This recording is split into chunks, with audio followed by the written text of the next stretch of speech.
Assalamualaikum. Apa kabar kalian semua hari ini? Baik ya. Alhamdulillah kalau baik. Oke ya, sebelum kita memulai pelajaran hari ini, kita berdoa terlebih dahulu ya. Coba ketua kelasnya pimpin doanya. Semua siap. Sebelum memulai pembelajaran hari ini, ada baiknya kita berdoa menurut agama dan kepercayaan masing-masing. Berdoa dimulai.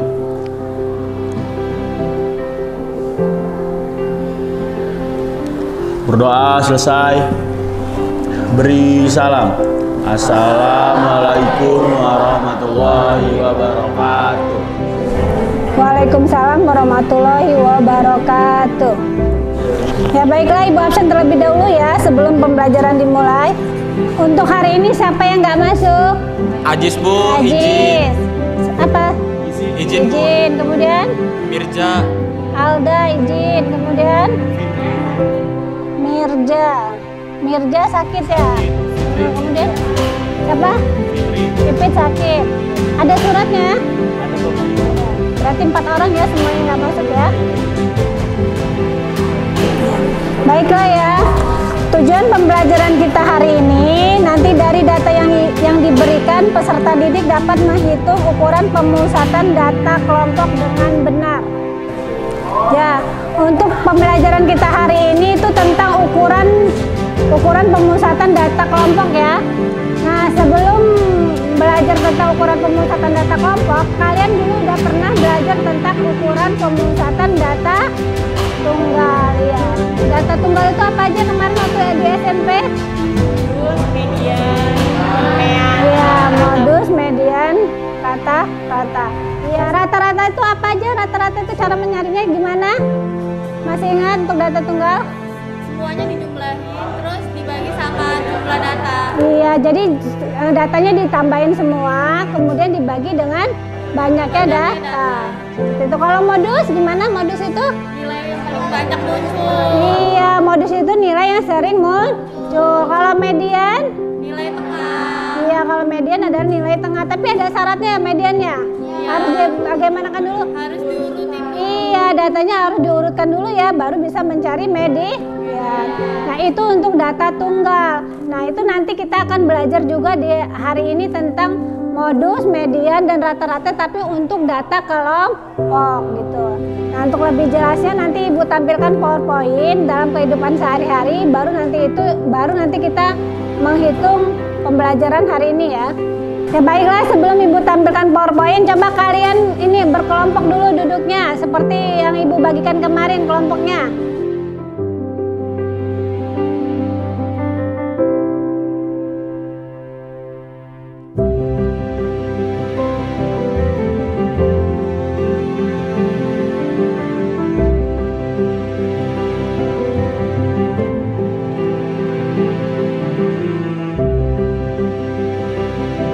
Coba baik ya, kalian simak ini PowerPoint yang akan Ibu tampilkan ya, yang dalam kehidupan sehari-hari.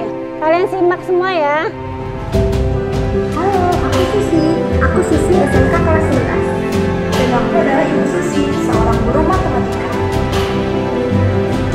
Aku dan ibuku akan menjelaskan contoh penggunaan materi statistika pada kehidupan sehari-hari. Simak baik-baik ya. Penyebab keseluruhan kegiatan berat-rata satu ekor adalah 1,7 kg. Statistika ialah ilmu yang mempelajari tentang bagaimana merencanakan, menganalisis, menginterpretasi, menentukan, dan mengklasifikasi. Nah, ini yang untuk data kelompok, misalnya ada datanya banyak seperti ini. Kalau data tunggal kan mudah, yang saya sudah pernah kalian pelajarin. Nah, kalau misalnya bentuknya data kelompok seperti ini cara carinya yang seperti yang udah kita pelajarin minggu kemarin ya. Kita buat dulu dia dalam bentuk tabel distribusi frekuensi data kelompok seperti itu. Yang kemarin kita udah pelajarin.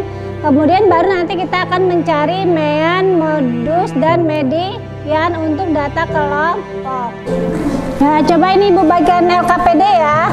Nanti kalian pahami, simak masalah yang ada di LKPD ini ya.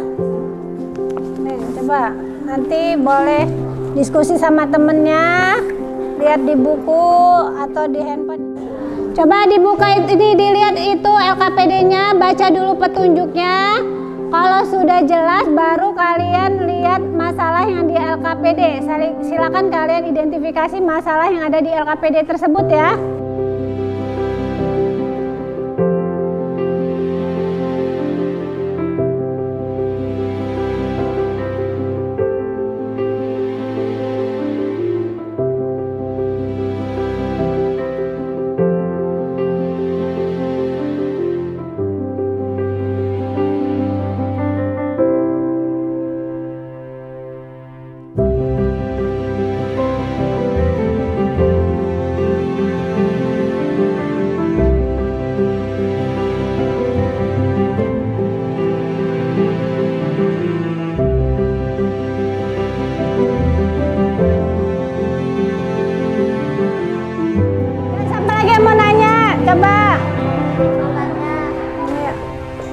Gimana ini? Saya sudah menyelesaikan emailnya, lalu saya ingin mencari yang modusnya. Nah ini kan urutan ya, modusnya yang bagian ini. Coba kira-kira bagian yang mana modusnya? Coba kalau nggak ngerti coba lihat di buku. Nah, modus itu apa modus? Yang paling banyak muncul. Nah, yang sering banyak muncul kan? Coba kira-kira kalau ada data ini mana yang paling banyak muncul? Lihatnya di mana? Dari frekuensinya. Iya, dari frekuensinya ya. Berarti frekuensinya 19, jadi yang berat paling banyak itu ada berat 55 sampai 59 kg. Ya berarti itu sebagai kelasnya kan ya. Ya, berarti itu sebagai kelas modus. Coba dilihat di bukunya kalau nggak ngerti cara cari modusnya atau nggak di internet boleh juga. Oh iya baik. Coba lihat modus. Mana rumusnya modus? Coba dilihat dibuka. Ini modus. Ini modus data tunggal, sekarang data kelompok.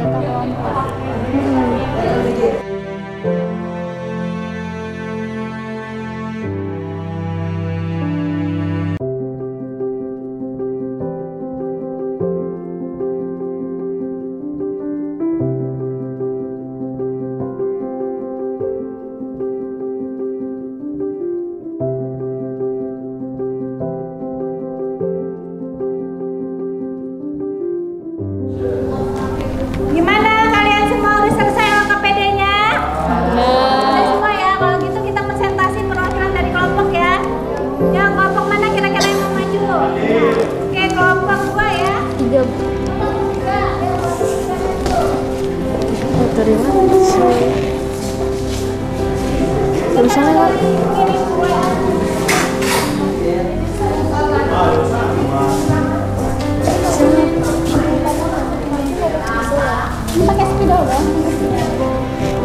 Frekuensi tertinggi yang didapat adalah 19 yang terletak pada interval 55 sampai 59. Sehingga diperoleh TB 55 dikurang 0,5 hasilnya 54,5.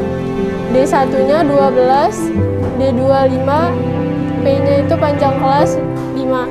Maka modusnya rumusnya TB ditambah D1 per D1 ditambah D2 dikali P.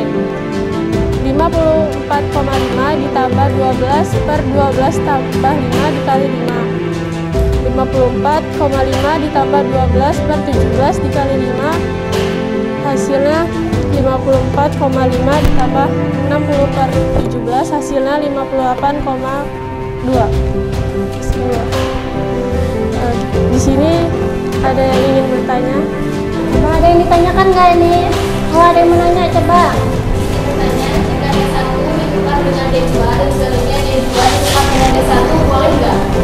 Nah, jadi D1-nya ditukar jadi D2, D2-nya jadi D1 boleh nggak? Tidak bisa. Sebelumnya terima kasih untuk atas pertanyaannya.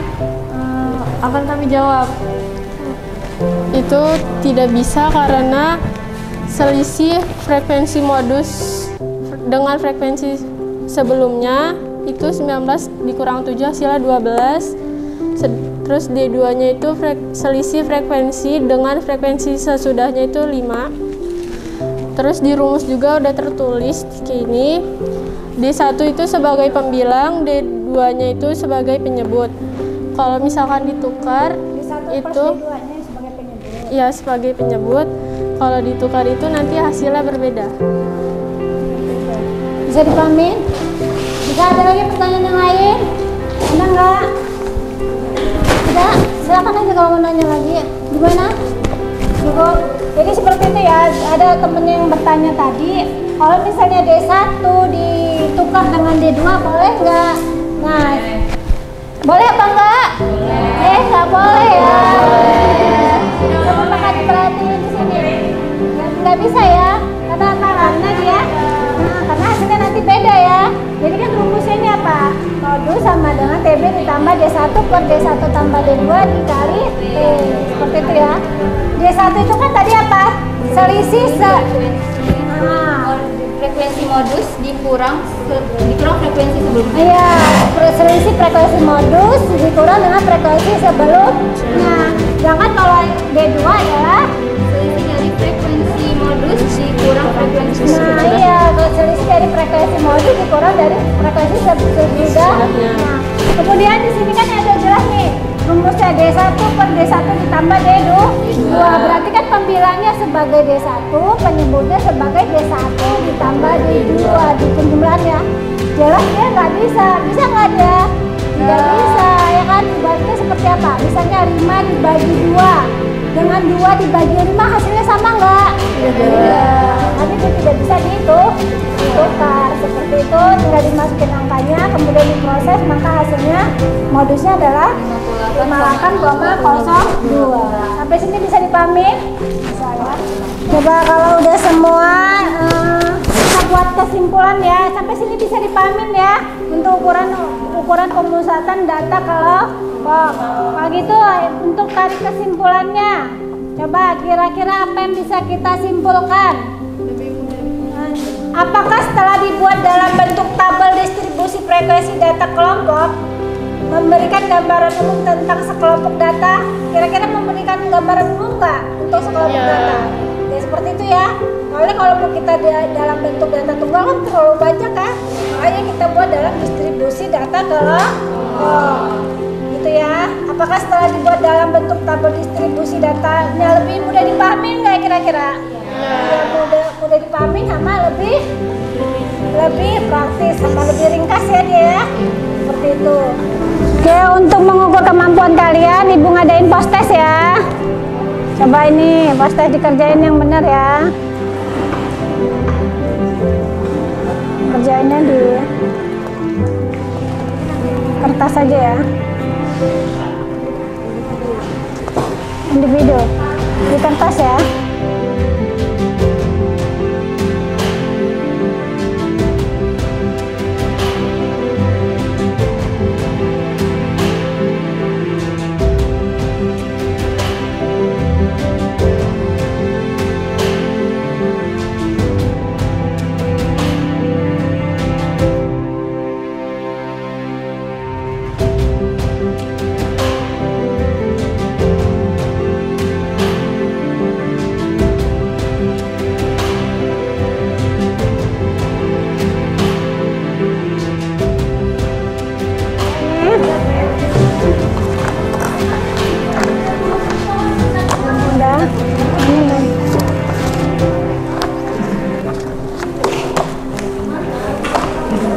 Untuk materi berikutnya ya, coba kalian pelajari ukuran letak data ya.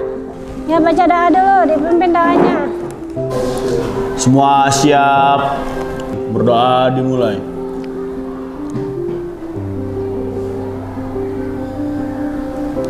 Berdoa selesai, beri salam.